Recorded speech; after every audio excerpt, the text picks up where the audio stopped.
प्रणिपात वासुदेव।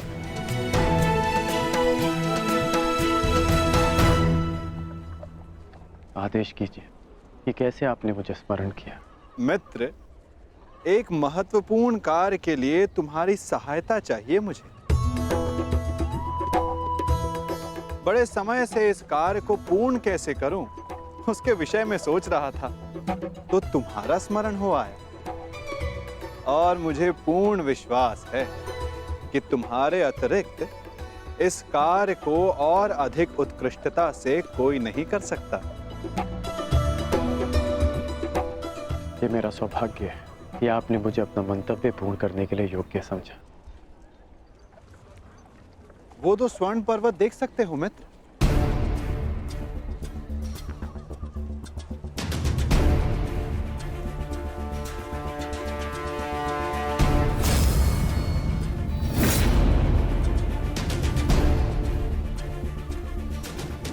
अब इन स्वर्ण पर्वतों पर तुम्हारा अधिकार है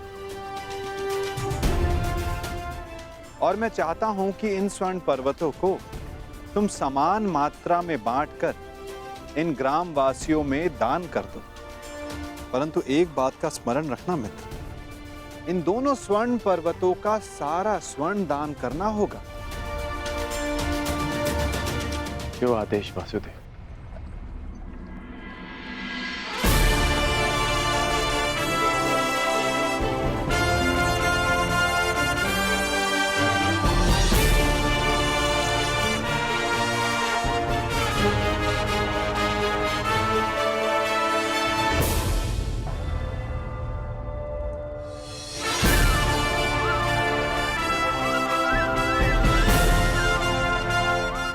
मैं सभी ग्रामवासियों से निवेदन करता हूं कि ये दोनों स्वर्ण पर्वत अब आपके अधीन है। आप सब जाकर इस सारे स्वर्ण को आपस में समान भाग में बांट लें।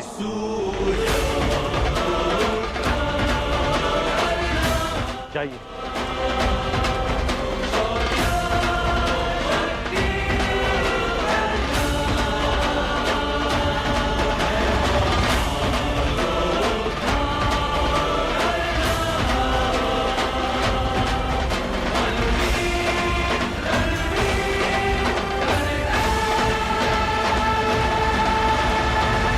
प्रणिपात।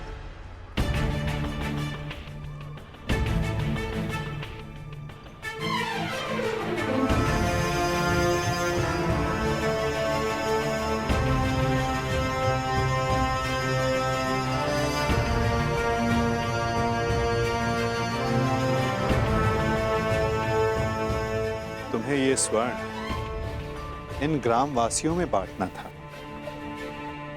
परंतु तुम भी इन ग्राम वासियों की भांति ही स्वर्ण के प्रति आकर्षित हुए। कदाचित तुम स्वर्ण को ऐश्वर्य और सम्मान प्राप्त करने की वस्तु समझते हो। तुमने अपने अनुमान से इस स्वर्ण को इन लोगों में दान किया, परंतु तुम्हें इसका ज्ञात नहीं था कि किसको कितनी आवश्यकता है। और कर्ण के मन में इस स्वर्ण को लेकर कोई आकर्षण, कोई लालच नहीं था पार्थ। और ये सब ग्राम वासियों में दान करके वो वापस लौट गया। पार्थ, जिस पर दान करने का उत्तरदायित्व हो, उसके मन में वस्तु के प्रति लोभ नहीं होना चाहिए।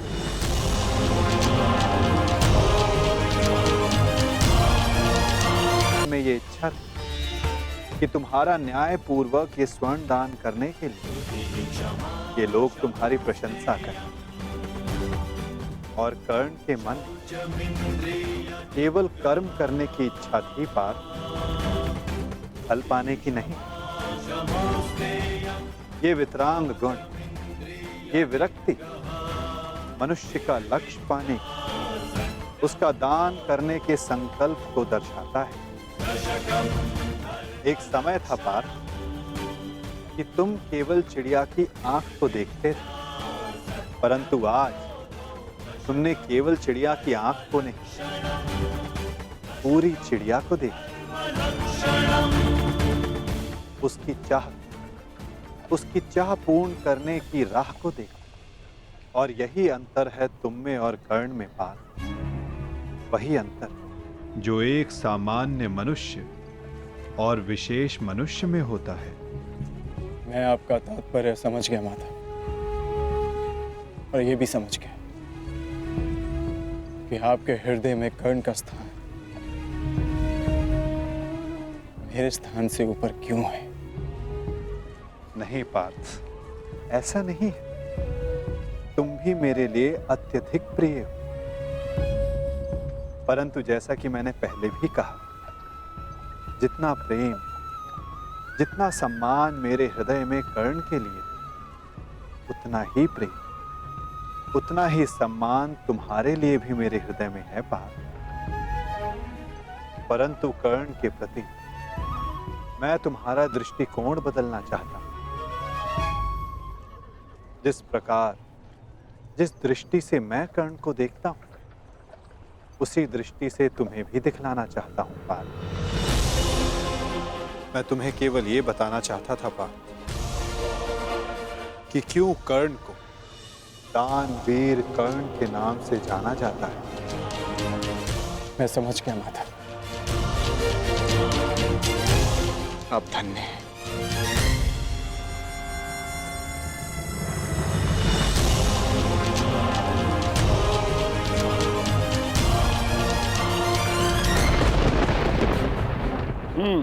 बड़ा दानवीर है ये कर्ण वासुदेव। आपकी परीक्षा तो पूर्ण हो गई, अब मेरी बारी। अब मैं बताऊंगा कि दानवीर होने के नाम पर कितना बड़ा ढोंग कर रहा है ये कर्ण। अब केवल अर्जुन को ही नहीं, पूरे संसार को ज्ञात होगा ये सूर्यपुत्र कर्ण कितना महान दानवीर है।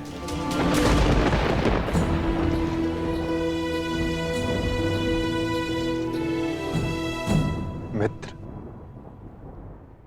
तुम्हारी परीक्षा अभी पूर्ण नहीं हुई है। तुम्हारी इस दानवीरता की सबसे विकट परीक्षा अभी शेष है मित्र, और उस परीक्षा में सफल होने के लिए तुम्हें बहुत बड़ा मूल्य चुकाना होगा। तुम्हारी उस परीक्षा के समक्ष मेरी ये परीक्षा मानो बालकों का खेल सिद्ध होगी मित्र। सावधान रहना। आप जानते नहीं कि आज मैं कितना प्रसन्न हूं कि आपको मेरी चिंता है, कि मैं आपके मन में बसता हूं। अब मुझे और कुछ नहीं चाहिए। अब यदि मैं अपने प्राणों को भी दान में दे दूं, तब भी सदा मैं धनी रहूंगा।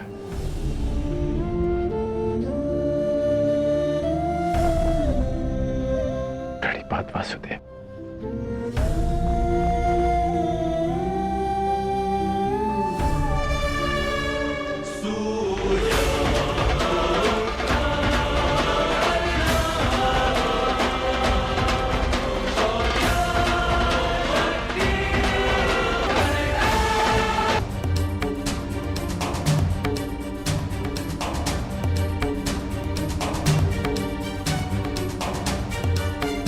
क्या हुआ माता? कुछ हुआ नहीं पार्थ, परंतु शीघ्र ही होने वाला है।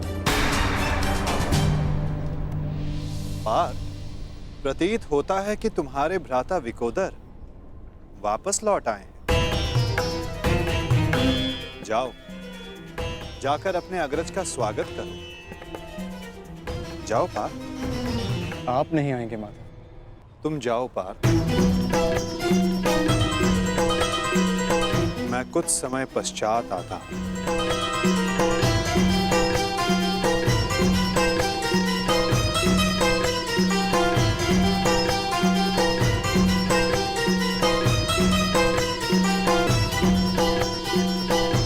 मुझे क्षमा कर देना वीर बर्बरीक। बस करो नकुल, मुझे कुछ नहीं हुआ है। कुछ नहीं हुआ? राधा भीम, आप अपनी दशा देख रहे हैं? किसने किया ये सब? बस एक बार उसका नाम बता दीजिए, जीवित नहीं छोड़ूंगा उसे। मैंने।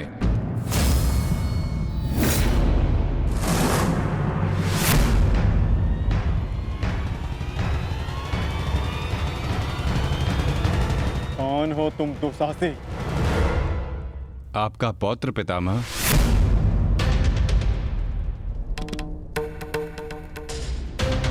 घटोत्कच पुत्र बर्बरीक हूं मैं।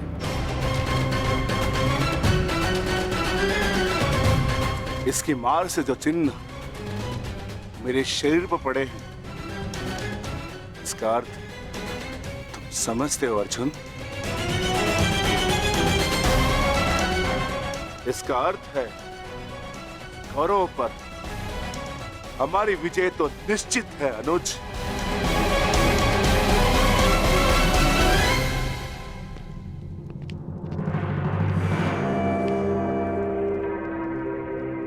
बार्बरिक बल और युद्ध कौशल दोनों में सर्वश्रेष्ठ है। इस महायुद्ध में इसका सामना कोई नहीं कर पाएगा और मुझे विश्वास है कि बार्बरिक अकेला ही इस महायुद्ध को समाप्त करने में सक्षम है। तो ये तो बहुत प्रसन्नता की बात हुई।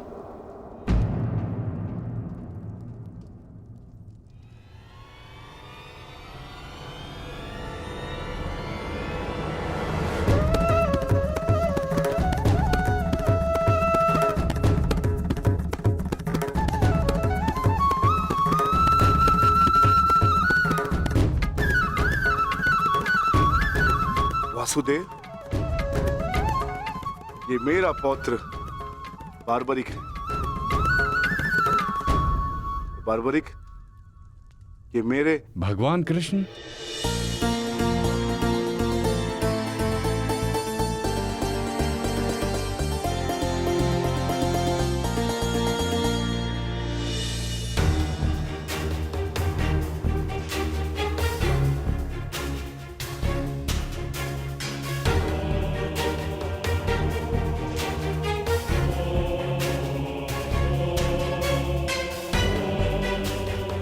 बचपन से आपकी कथाएं सुनकर ही बड़ा हुआ हूं प्रभु। आप मेरे स्वप्न में आते थे।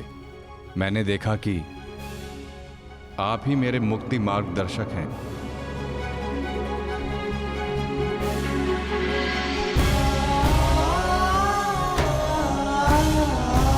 आप ही मुझे मेरे परम लक्ष्य तक पहुंचाएंगे ना प्रभु?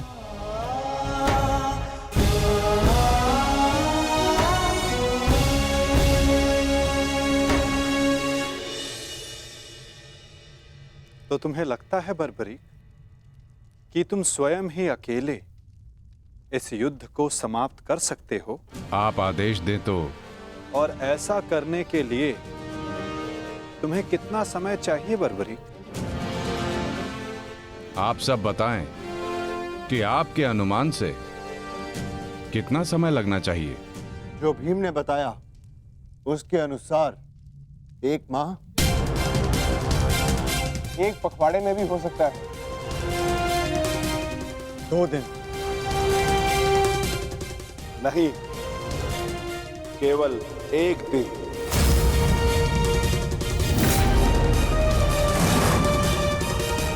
बताओ बार्बरिक, सही उत्तर क्या है? किसी का नहीं काकाश्री।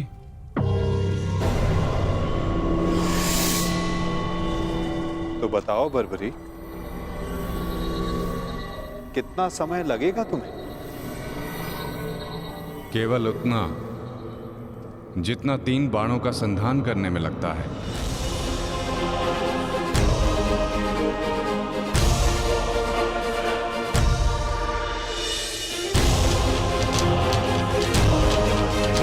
इन 3 बाणों की सहायता से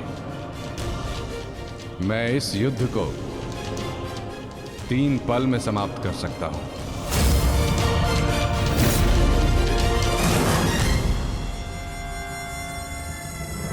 चाहे जितने भी शत्रु मेरे समक्ष हों, इन 3 बाणों से मैं सभी का नाश कर सकता हूं।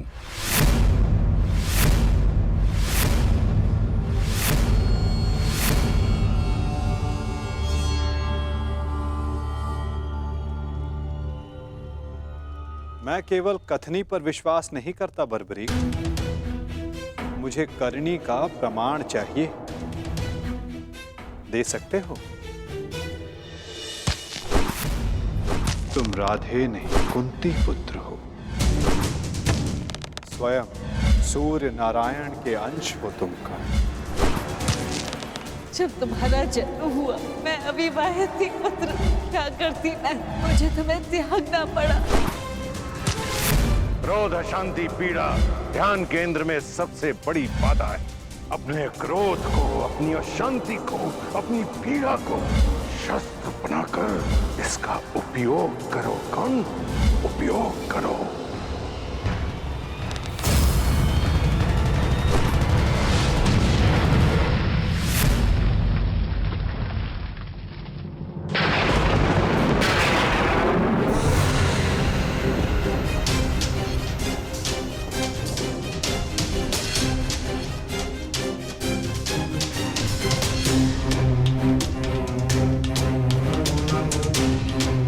मैं इंद्र हूं, देवराज इंद्र,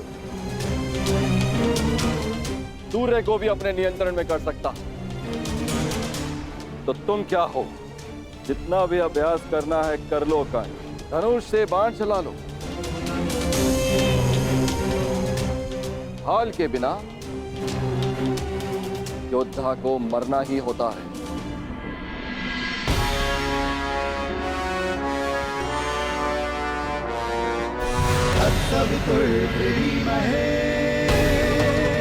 ये आपकी भूल है इंद्रदेव कि आप अपने पुत्र का प्रहार बन सकते हैं, तो मैं भी अपने पुत्र की ढाल बन सकता हूं। मेरे मार्ग में बाधा मत बनिए सूर्यदेव। जितना प्रयास करना है कर लीजिए, परंतु इस दानवीर कर्ण को कोई नहीं बचा सकता। आप करना क्या चाहते हैं इंद्रदेव? वही जो मैं सदा से करता आया हूं, अपने शत्रु की दुर्बलता से लाभ उठाना।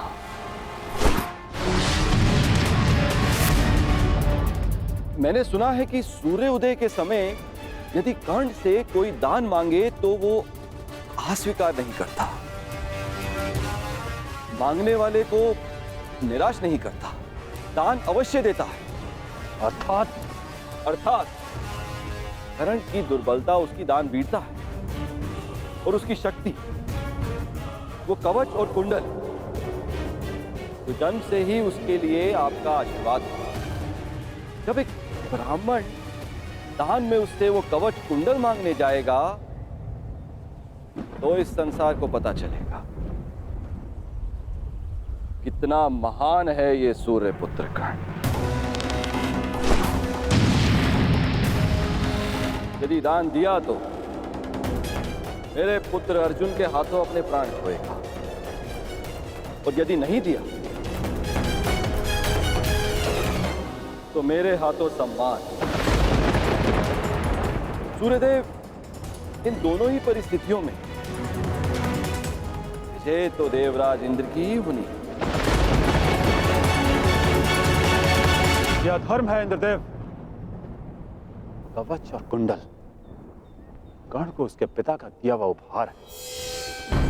यदि आपका पुत्र मेरे पुत्र को पराजित करने में असमर्थ है तो इस भांति आप एक बहुत ही नीच कार्य करेंगे। यह अनुचित है। इसमें अनुचित क्या है सूर्यदेव?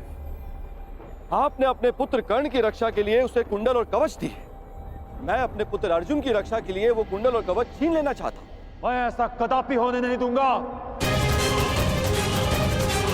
वो तो आपकी क्षमता पर निर्भर करता है सूर्यदेव। आप जो करना चाहते हैं आप करने के लिए स्वतंत्र हैं, परंतु कल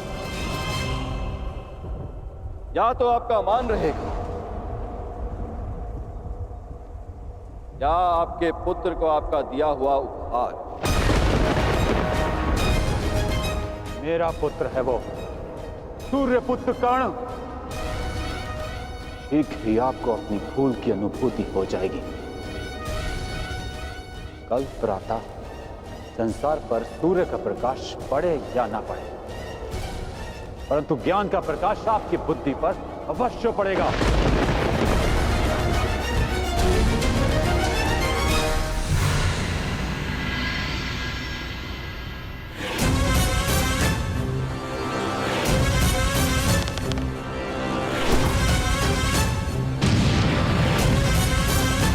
किसी कर्ण ने कहा था यह युद्ध एक यज्ञ है और यज्ञ को सफल बनाने के लिए त्याग और दान करना होता है। सूर्यदेव, तुम्हारे इस पुत्र कर्ण को अपने प्राणों का बलिदान देना होगा।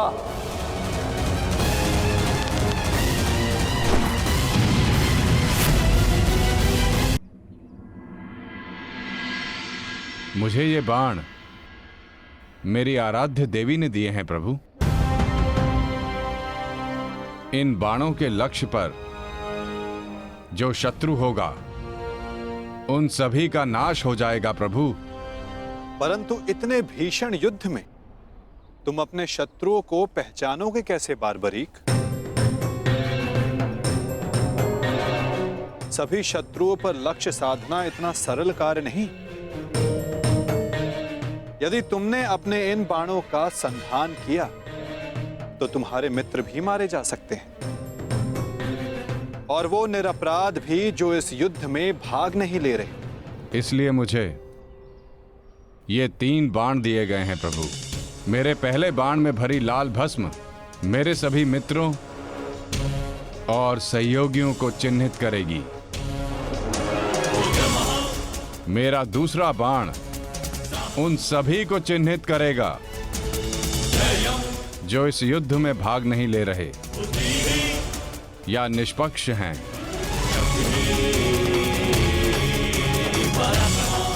और ये तीसरा बाण एक क्षण में उन सभी का अंत कर देगा जिन्हें मैंने चिन्हित नहीं किया, अर्थात मेरे शत्रुओं का नाश। असंभव, मैं नहीं स्वीकारता। प्रत्यक्ष को प्रमाण की आवश्यकता नहीं है माधव। मैं यहां हूं, आप यहां हैं, और मेरे बाण भी। आप चाहें तो मेरा परीक्षण यहीं ले सकते हैं। बस लक्ष्य बताएं। तो ठीक है बारबरीक, लक्ष्य भी तुम्हारे समक्ष प्रस्तुत है। इस वृक्ष को देख रहे हो? इस वृक्ष के सभी सूखे पत्तों को अपना लक्ष्य बनाओ, परंतु स्मरण रखना बारबरीक, इस वृक्ष का कोई भी हरा पत्ता या कोई भी अध सूखे पत्ते का लक्ष्य भेदन नहीं होना चाहिए। स्वीकार है? आदेश का पालन होगा।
सभी अनचिन्हित पत्रों का लक्ष्य भेद हो।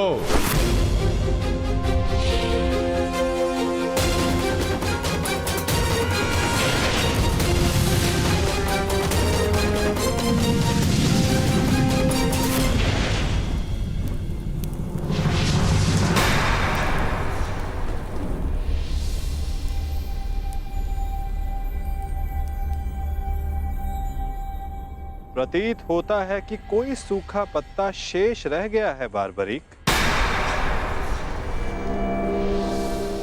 तुम असफल हुए। न मैं असफल हुआ हूं और ना मेरा तीर कोई लक्ष्य छोड़ेगा।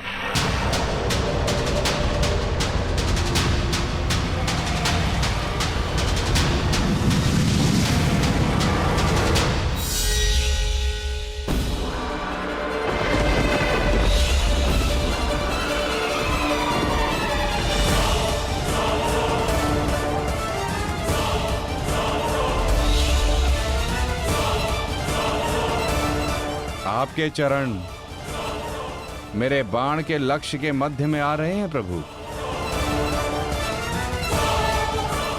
आपसे निवेदन है कि आप अपने चरण हटाइए प्रभु, अन्यथा ये आपके चरण को भेद देगा। तो क्या ये बाण अपना लक्ष्य भेदने के लिए मेरे पांव पर आघात कर सकता है?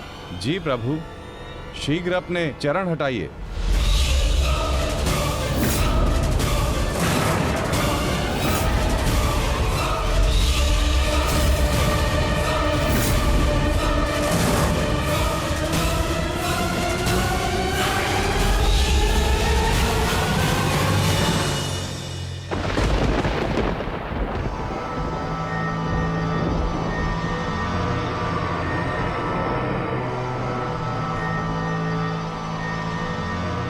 ये क्या किया वासुदेव? मेरा वरदान था कि ये बाण कभी लक्ष्य चूकेंगे नहीं। मैं वासुदेव आपके वरदान का मान अवश्य रखूंगा।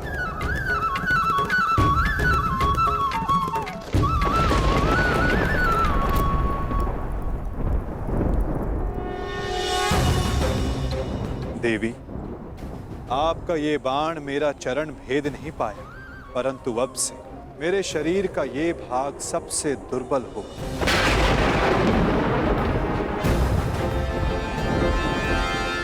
और अब कोई भी बाण मेरे इस स्मरण स्थल को भेद पाएगा। ये मेरा वचन है देवी, और यही मेरे इस देह को त्यागने का कारण बनेगा।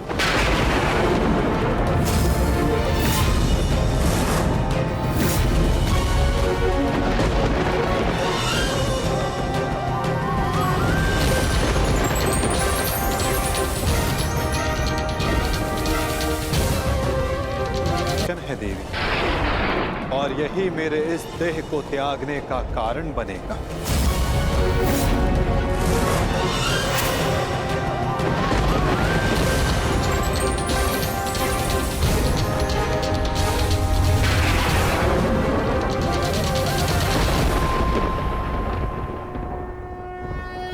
परंतु क्यों माता? आपने उस पत्ते पर पांव क्यों रखा? ऐसी क्या आवश्यकता थी आपको? मैंने जो किया उसकी आवश्यकता थी पार्थ, और अब जो मैं करने जा रहा हूं उसकी भी आवश्यकता है। परंतु मैं ऐसा करना नहीं चाहता था पार्थ। ये सत्य है कि बारबरीक के ये 3 बाण अमोघ हैं। ये हमारे लिए शुभ समाचार है ना माधव? हाँ, परंतु धर्म के लिए ये सबसे अशुभ समाचार है विकोदर।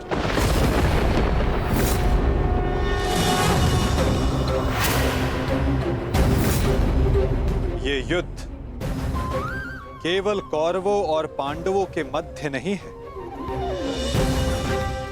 ये युद्ध धर्म और अधर्म के मध्य है। ये युद्ध पाप और प्रतिज्ञा के मध्य है। ये युद्ध श्राप और श्रापितों के मध्य है। और अब ये 3 बाण और इन बाणों का धारक बारबरीक हमारे लिए सबसे बड़ी समस्या बन चुका है।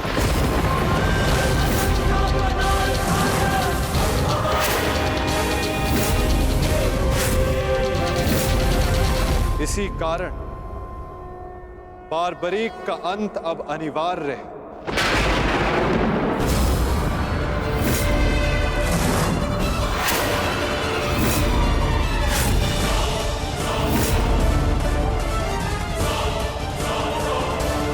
इसका वध अब अटल है।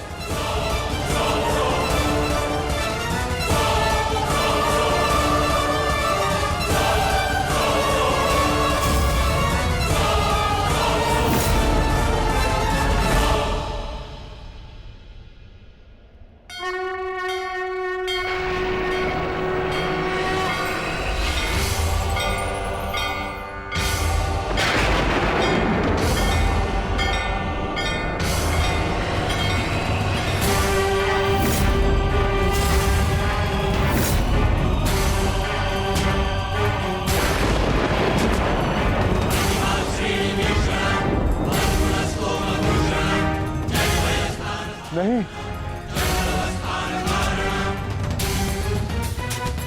नहीं वासुदेव, मेरे जीवित रहते मैं ऐसा नहीं होने दूंगा।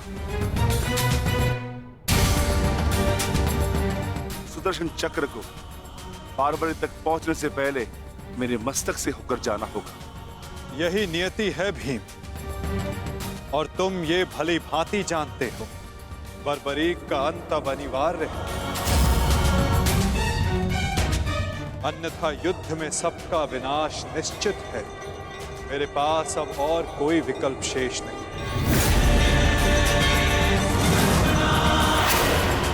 मुझे बारबरीक का अंत करना ही होगा।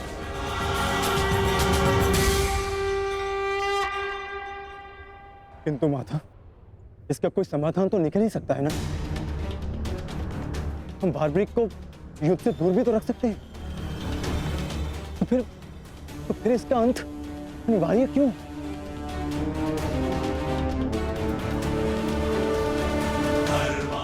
मैं अपने पुत्र को इसी क्षण जाने का आदेश दे दूंगा। मेरी आपसे विनती है प्रभु, मेरे पुत्र को उस कर्म का दंड मत दीजिए जो उसने अभी तक किया ही नहीं। मेरे पुत्र पर सुदर्शन चक्र का प्रयोग ना करें वासुदेव, मेरी विनती है आपसे।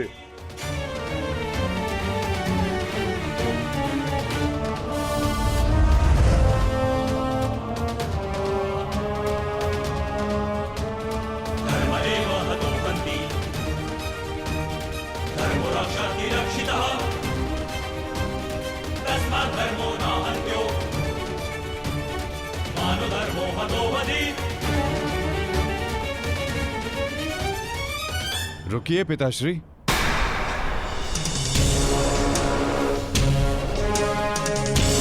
मैं यहां खाली हाथ लौटने नहीं आया था पिताश्री, मुझे इस युद्ध में भाग लेना ही है। मौन रहो तुम, तुम्हें अनुमान भी है तुम क्या बोल रहे हो?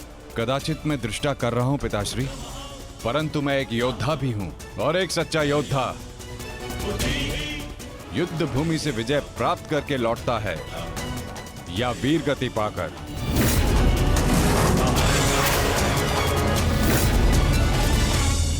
क्षमा कीजिएगा वासुदेव, परंतु युद्ध में बारबरीक के भाग लेने से हमें क्या हानि होगी? बारबरीक हमारे पक्ष से युद्ध करेगा, हानि तो केवल कौरवों को होगी वासुदेव। नहीं युधिष्ठिर, जो तुम्हें दिख रहा है वो सत्य नहीं है। क्यों बारबरीक, मैंने उचित कहा ना?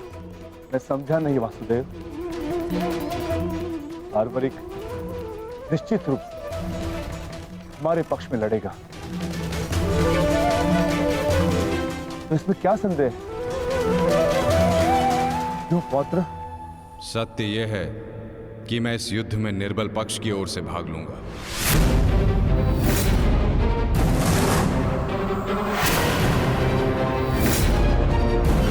माता के समक्ष स्वयं को वचन दिया है मैंने।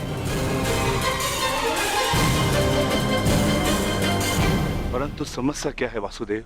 ये तो स्पष्ट है कि हम पांडवों के पास 7 अक्षणीय सेना है और कौरव के पक्ष में 11 अक्षणीय सेना। कौरव के पक्ष में पितामह भीष्म और गुरु द्रोणाचार्य भी है। शक्ति गणना के अनुसार कौरव का पलड़ा हमसे अधिक भारी है, इसलिए बार्बरिक हमारे ही पक्ष में युद्ध लड़ेगा। विनाश तो होगा प्रभु, परंतु केवल कौरवों का। मैं आपको वचन देता हूं, मेरे परिवार को हानि पहुंचने से पूर्व मैं अपना शीर्ष आपके चरणों में रख दूंगा। तुम सत्य नहीं देख पा रहे हो वीर। तुम जानना चाहते हो बार्बरी, यदि तुमने इस युद्ध में भाग लिया तो क्या होगा?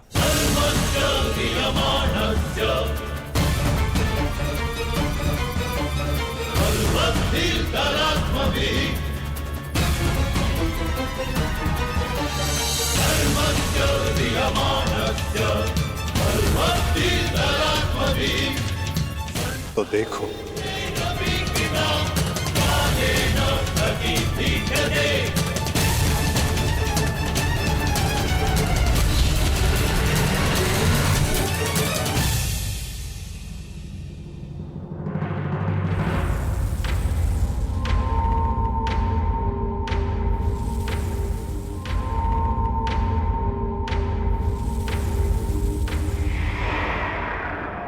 तुम्हारा स्वयं को दिया गया वचन इस युद्ध को किसी भी दिशा में जाने नहीं देगा बार्बरी।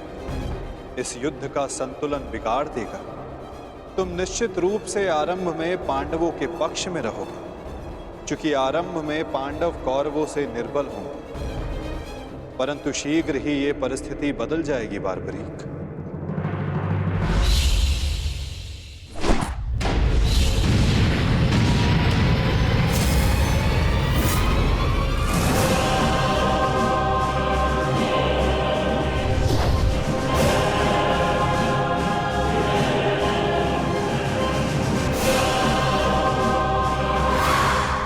जब कौरवों का विनाश प्रारंभ होगा तो शीघ्र ही पांडवों का पलड़ा कौरवों से अधिक भारी हो जाएगा और तुम अपने वचन के कारण संतुलन बनाए रखने के लिए अपना पक्ष छोड़कर कौरवों के पक्ष में चले जाओगे और उसके पश्चात तुम पांडवों पर प्रहार करने लगोगे। और इसी कारण इस युद्ध का संतुलन बिगड़ जाएगा।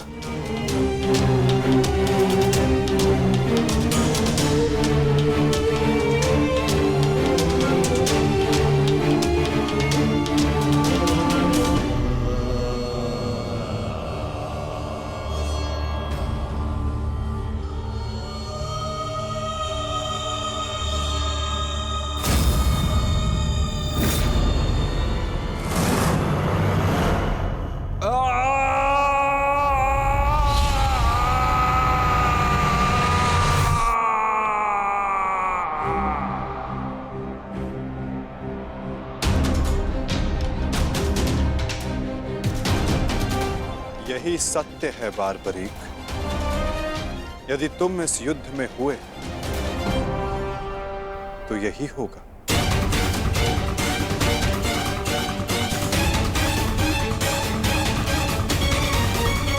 हुए तो यही होगा। तो मैं क्या करूं प्रभु? संसार का हर योद्धा अपना युद्ध चुनता है, क्या मुझे ये युद्ध चुनने का अधिकार नहीं? योद्धा कभी अपना युद्ध नहीं चुनता बार्बरीक, युद्ध अपना योद्धा चुनता है।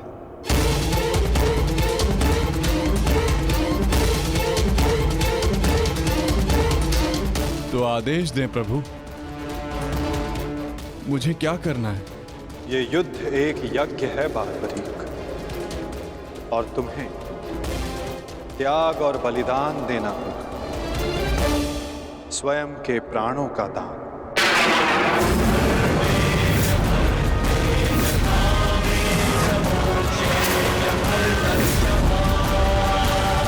नहीं पौत्र, नहीं। नहीं माता, नहीं। आप ही कहते हैं ना प्रभु कि प्रत्येक मनुष्य के जीवन का कोई ना कोई लक्ष्य होता है। मेरी बस एक ही इच्छा थी कि मैं भी इस युद्ध में भाग लूं। मैं भी इस युद्ध को देखना चाहता था, इसका साक्षी बनना चाहता था, भगवान श्याम को अपना धर्म निभाते देखना चाहता था। क्या मेरी ये इच्छा अधूरी रह जाएगी? मैं वचन देता हूं बारबरीक, इस युद्ध का साक्षी बनने की तुम्हारी इच्छा मैं अवश्य पूर्ण करूंगा। यदि इस युद्ध में तुम मेरी सहायता करना चाहते हो बारबरीक, तो तुम्हें स्वयं को इस युद्ध से विरक्त करना होगा, और इसका केवल एक ही मार्ग है जो तुम भली भांति जानते हो।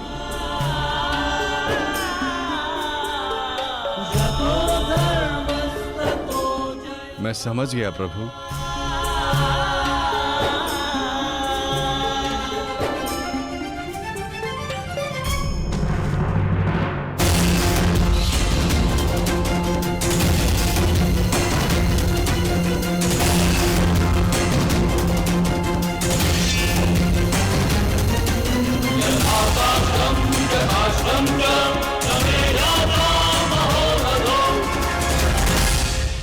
मैं घटोत्कच पुत्र महाबली भीम पौत्र बर्बरीक स्वेच्छा से अपना शीश भगवान कृष्ण के चरणों में भेंट करता हूं।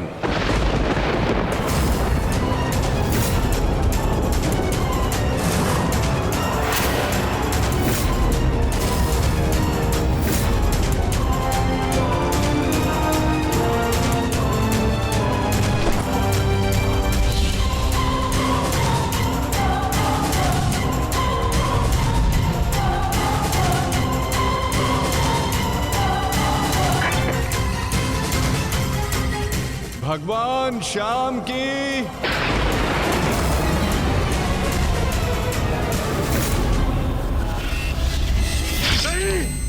पुत्र बारबरीक,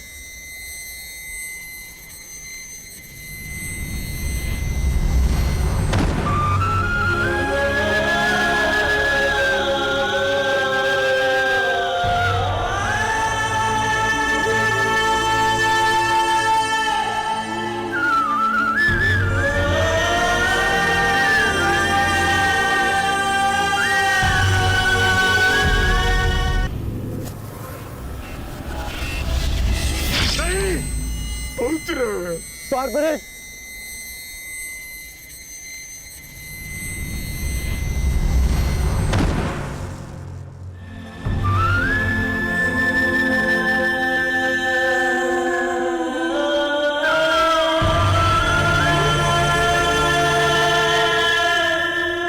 मेरे पुत्र की कामना थी इस युद्ध का साक्षी बनने की, वो भी अधूरी रह गई। उसने स्वयं के साथ भी अपनी अंतिम कामना का भी अंत कर लिया। नहीं घटोत्कच, ये अंत नहीं, प्रारंभ है। बारबरीक की अंतिम इच्छा अवश्य पूर्ण होगी। श्री कृष्ण गोविंद हरे मुरारी, हे नाथ नारायण वासुदेवा।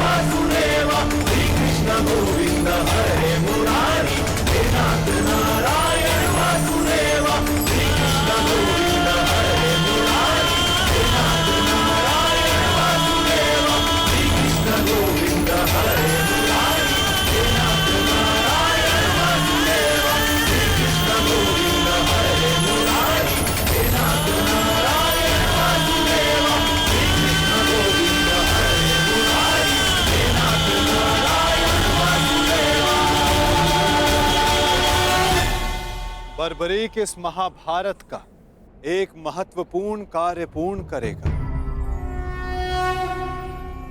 बारबरीक का ये त्याग, ये बलिदान व्यर्थ नहीं जाएगा। तुम सदैव अपने साहस, बुद्धिमता, इस महायुद्ध के, इस महाभारत के एकमात्र साक्षी के रूप में जाने जाओगे बारबरीक।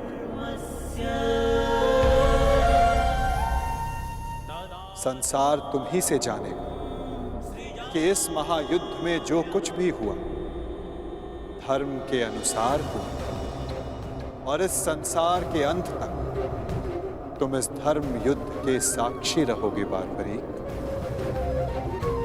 तुम्हारे इस निस्वार्थ बलिदान के लिए तुम्हें सदा आदर दिया जाएगा बारबरीक, और तुम्हारी खाटू श्याम के नाम से पूजा की जाएगी।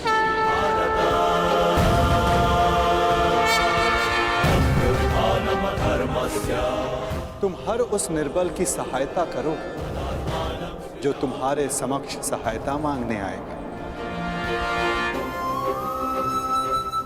वीर बारबरीक, तुम अपने साहस के लिए जाने जाओगे, महाभारत के निर्णायक के रूप में जाने जाओगे, शीश दानी के रूप में जाने जाओगे।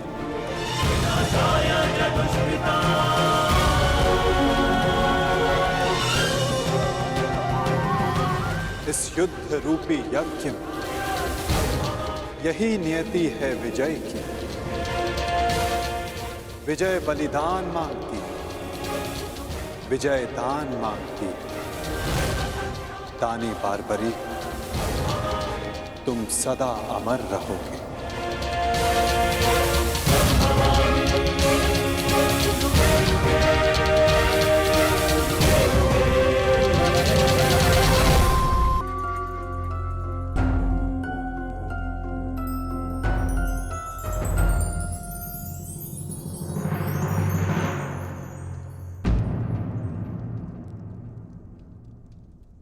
सूर्यदेव, आप?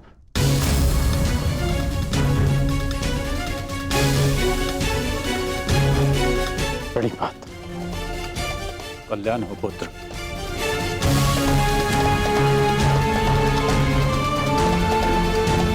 ऐसी क्या आवश्यकता आन पड़ी कि आपको इस समय मेरे समक्ष आना पड़ा? कुछ समय पश्चात मैं आपको अर्घ भेंट करने आने ही वाला था। आज मैं अर्घ लेने नहीं आया हूं पुत्र, तो मैं एक चेतावनी देने आया हूं।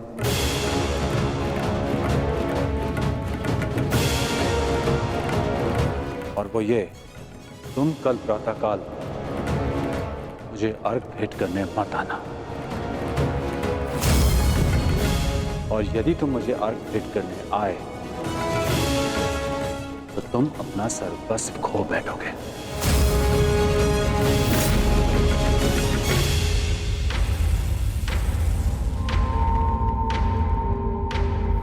हाँ पुत्र, मेरी विनती है तुमसे, कल प्रातःकाल तुम मुझे अर्घ देने मत आना। तो मैं तो आपको बचपन से अर्घ देते आया हूं, तो आज अचानक ऐसा क्या हो गया कि आप मुझे अर्घ देने से रोक रहे हैं? तुम्हारा वचन पुत्र, तुमने प्रतिज्ञा ली है, सूर्य को अर्घ देते समय यदि कोई भी तुमसे कुछ भी मांगेगा तो वो तुम उसे दान में दे दोगे। कल का अर्घ तुम्हें कुछ ऐसा दान देने पर विवश कर देगा जिससे तुम मेरा दिया हुआ आशीर्वाद सदैव के लिए खो बैठोगे। देवराज इंद्र ने तुम्हें परास्त करने के लिए षड्यंत्र रचा है। वो कल प्रातःकाल तुमसे दान मांगने आएंगे, और दान में वो तुमसे कवच और कुंडल मांगे। तुम्हें ज्ञात है पुत्र? मुझे ज्ञात नहीं, परंतु आपको चिंतित देख के आभास हो गया, और यदि स्वयं मेरे पिताश्री मुझे चेतावनी देने आए हैं कि इंद्रदेव मुझसे दान मांगने आएंगे, तो इसका सीधा संबंध अर्जुन से होता है, इंद्रदेव का पुत्र अर्जुन। और उसमें कोई बुराई भी नहीं,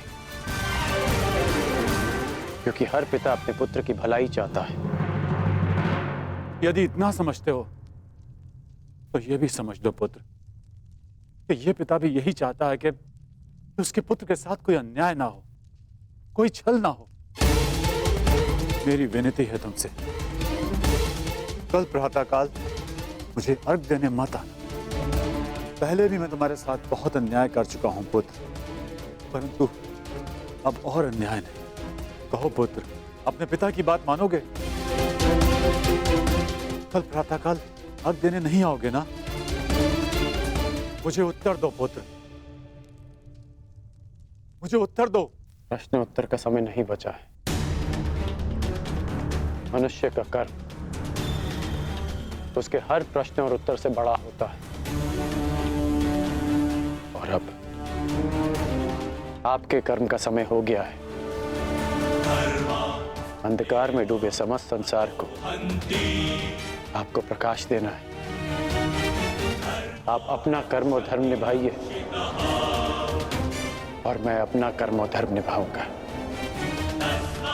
बस आपसे एक प्रार्थना है कि अब ये अन्याय मत होने दीजिएगा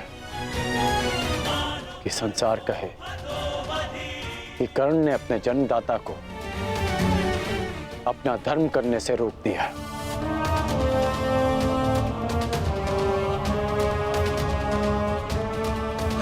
प्रणिपात पिताश्री। मुझे आशा है पुत्र तुम मेरी विनती स्वीकार कर। कल्याण हो तुम्हारा।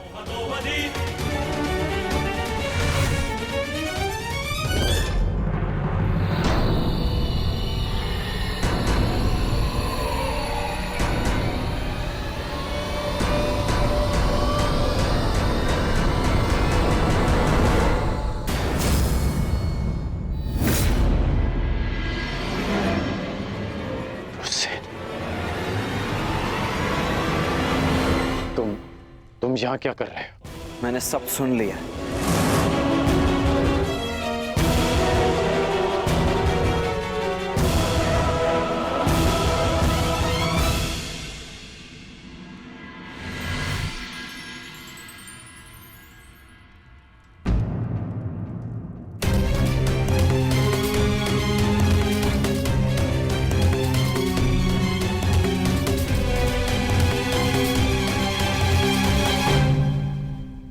सूर्य नारायण, आप यहाँ?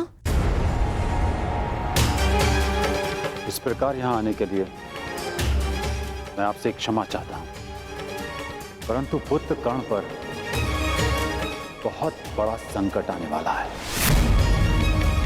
उसे सावधान करना होगा।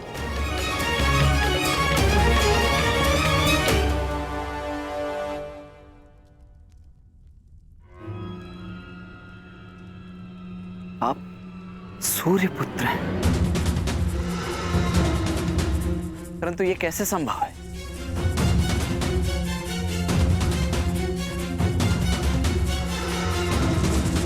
मेरे जन्म से पूर्व एक स्त्री को वरदान मिला था कि वो किसी भी देवता का आवाहन करके कोई भी वरदान पा सकती थी। उस स्त्री को विश्वास नहीं हुआ और उसने इस वरदान को परखने का प्रयास किया।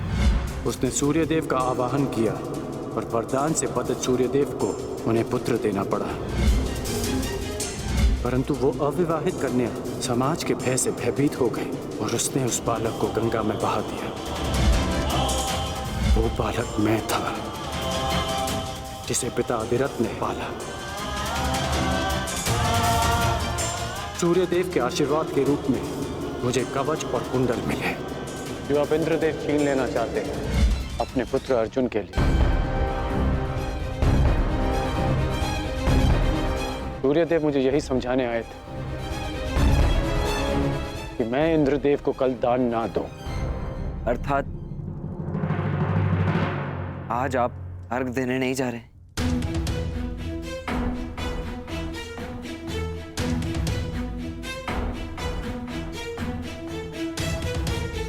नहीं, मैं अवश्य जाऊंगा।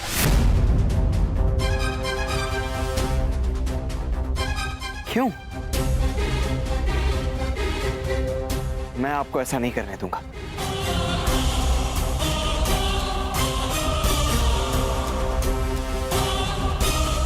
मुझे क्यों नहीं जाना चाहिए? एक दान के भय से अपना संकल्प तोड़ दो, अपना सम्मान खो दो। नहीं पुत्र, ये सूत पुत्र ऐसा कायर नहीं है। आप स्वयं के साथ ऐसा अन्याय कैसे होने दे सकते हैं पिताश्री? आप भली भांति जानते हैं आपके साथ छल होने जा रहा है।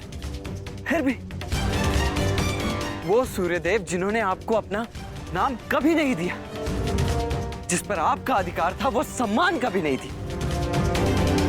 फिर भी आप उन सूर्यदेव के सम्मान के लिए इंद्रदेव के बिछाए जाल में फंसने जा रहे हैं। पिताश्री, ये कवच आपकी सबसे बड़ी सुरक्षा है और आप इसे इंद्रदेव को दान में दे देंगे। क्यों? केवल सूर्यपुत्र होने के सम्मान के लिए? नहीं, एक सूत पुत्र होने के अभिमान के लिए।